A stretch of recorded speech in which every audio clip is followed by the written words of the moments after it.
দর্শক, এই মুহূর্তে আমি দাঁড়িয়ে আছি ঢাকা চিটাং মহাসড়কে ফেনীর মহিপালের এই মুহূর্তে মহাসড়ক যে ঢাকা চিটাং মহাসড়কের সেই অবস্থা কিন্তু আপনারা দেখতে পাচ্ছেন। এবং এখানে কিন্তু একেবারে এই মুহূর্তে হাঁটু সমান পানি এবং সামনে যত অগ্রসর হচ্ছি মানুষজন বলতেছে যে গলা সমান পানি। সামনে আমরা যতটুকু যাচ্ছি একদম দেখতে পাচ্ছেন যে এই পাশ কিন্তু পানি যেভাবে প্রবাহিত হচ্ছে, বিশেষ করে আমরা যেই পাশটি দেখছেন এটি নোয়াখালীর পাশ এবং এই যে ফেনীর উপর থেকে পানি আসতেছে আর রাস্তার যে আইল্যান্ড, সেই আইল্যান্ড থেকে পানি ওভারটেক করে এই পাশে আসলে, বা যেহেতু বঙ্গোপসাগর এই পাশ থেকে কাছে বা মেঘনা নদী যেটা বলি আমরা, যে ভোলা নোয়াখালী এই জায়গাটা এখান থেকে কাছে, এই যদি ডান পাশের কথা বলি বা চট্টগ্রাম এখান থেকে ডান দিকে, তো তার পরিপ্রেক্ষিতে এই যে দেখতে পাচ্ছেন যে ফেনীর এই মহিপালের রাস্তায় এবং সামনে থেকে যারা আসতেছে দেখতে পাচ্ছেন চিটং থেকে এই লোকজন ঢাকা দিকে যাচ্ছে, তারা কিন্তু এক প্রকার আসলে এই জীবন হাতে নিয়ে তারপরে নারী পুরুষ সবাই কিন্তু আসলে এখান থেকে পার হচ্ছে দেখতে পাচ্ছেন। আসলে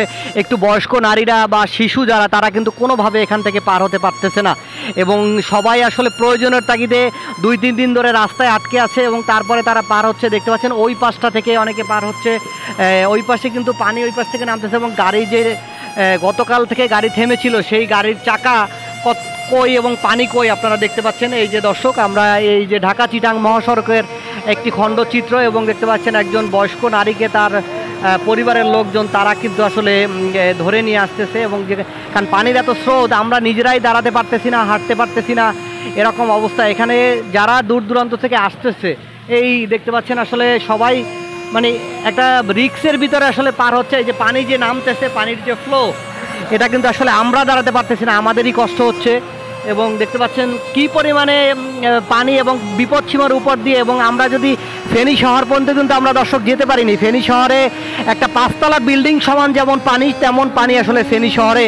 আমরা এখানকার আমাদের ভাই ব্রাদার যারা শহরে আটকা পড়েছে তাদের কাছ থেকে আমরা জেনেছি, কিন্তু আমরা যেহেতু এখানে নৌকার খুব সংকট, স্পিড বোটের খুব সংকট, তাই ফেনী শহর থেকে কিছুটা দূরে ঢাকা চট্টগ্রাম মহাসড়কে ফেনী ঢুকতে যে মহিপালের যে বাইপাস, সেই বাইপাসের সামনে থেকে একটু সামনে আমরা দাঁড়িয়ে আছি এবং এখানে কিন্তু যত সামনের দিকে অগ্রসর হচ্ছি ততই কিন্তু আসলে পানির বেশি এবং পানির স্রোতও বেশি এবং দেখতে পাচ্ছেন যে পানি যেভাবে প্রবাহিত হচ্ছে এবং মানুষ আসলে কোনোভাবেই বলতেছে যে আপনারা একা কেউ যাবেন না, একা কেউ হাঁটবেন না, একসাথে 10 জনের হাত ধরে তারপরে হাঁটুন। এবং নারী পুরুষ শিশুরা তো কোনোভাবেই, একটু বয়স্ক যে নারী বা বয়স্ক লোক তারা কিন্তু কোনোভাবেই, পুরুষ লোক কোনোভাবেই কিন্তু আসলে এখান থেকে পার হতে পারতেছে না আরেকজনের সাহায্য ছাড়া। এবং দেখতে পাচ্ছেন যে এক প্রকার একটা ট্রাক, কিছু কিছু ট্রাক অনেকে ঠেলে আনতেছে, তারপরে যারা একটু অসুস্থ মানুষ আসলে কোনোভাবে কোনো গাড়ি চলাচল বা এখান থেকে রাস্তার যে পানির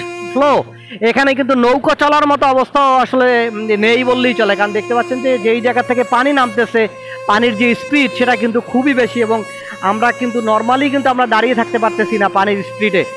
আমরা হাঁটতে আমাদেরই কষ্ট হচ্ছে, এখানে এই কাজ করতে আমরা যে ভিডিও করতেছি এটাও আসলে এক প্রকার রিস্ক নিয়ে আমরা ভিডিও করতে। এবং দেখতে পাচ্ছেন যে এই মানুষজন কত দূর থেকে এসেছে। আমরা 2-1 ভাই, সামনে পানি কি পরিমাণে পানি, মানে সাঁতরাই আসলেন?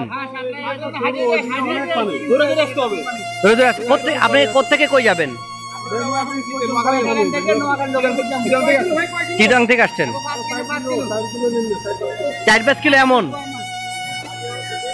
দর্শক আসলে দেখতে পাচ্ছেন একটি ট্রাকে করে বয়স্ক লোকজন আসলে নিয়ে আসা হচ্ছে এবং 4-5 কিলো এমন পানি তারা বলতেছে সামনে যতদূর যাবেন এরকম এই পানি। এবং এটা হয়তো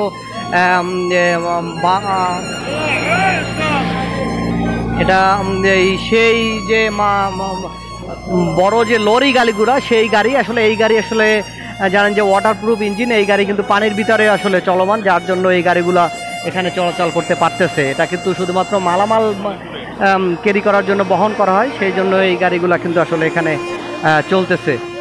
তো দর্শক, আমরা সামনের দিকে যাচ্ছি এবং ভাই পুরো রাস্তাটি আপনাদেরকে দেখানোর আমরা চেষ্টা করতেছি, যে যতটুকু পারি আমরা যাব এবং আপনাদেরকে দেখানোর চেষ্টা করব।